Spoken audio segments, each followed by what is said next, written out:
Hey Crea'Madonas, welcome back to the channel. I'm Valitra and I'm the crafty black girl. So you guys, today we are making a going away I'll miss you basket. So this basket was ordered by my boss at work for a 94-year-old woman who is moving away with her children, and we wanted to make her a basket that will be comforting, being that this was not her choice.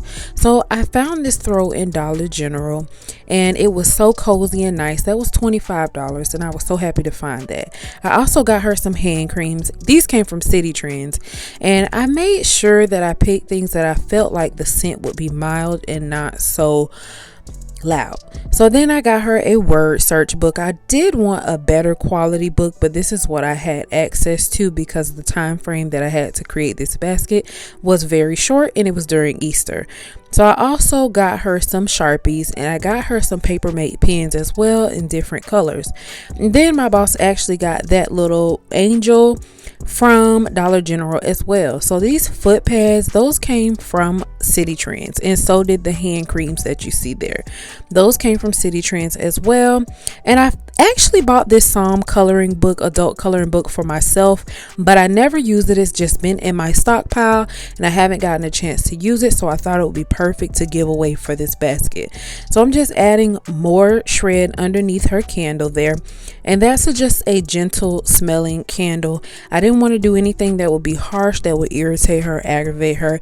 And then I just went ahead and added the flowers to the front of the basket, which I wanted to cut them and only put a few in there, but I could not find my wire cutter, so I put the whole thing in there. Then I had to remember to take the price tag off of the little angel and put it back because I remembered that I did not do that.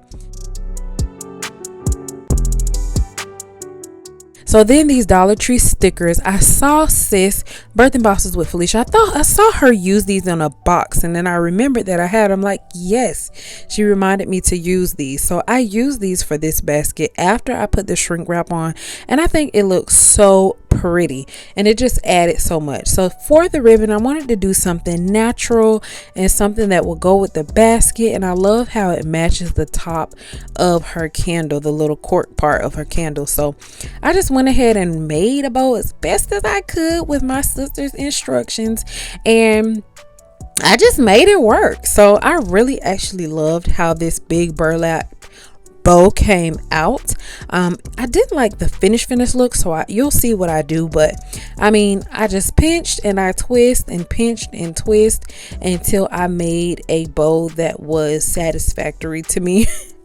As good as I could get it. So then I had already taken some pink ribbon to tie this basket up, and I just went ahead and attached the bow, made the little ducktail, and I'm just gonna go ahead and tie another bow with that pink ribbon that was already used just to tie up the basket. So I really love the color scheme of this basket. Nice gentle basket. I don't know, it just is like cozy and homey, and that's what I wanted. I hid the other pins because I didn't want them to throw off the color scheme that we had going, but this is what we have. So give it a thumbs up if you like it, leave it a comment down below, and if you haven't already, subscribe to the channel. Until next time, stay crafty.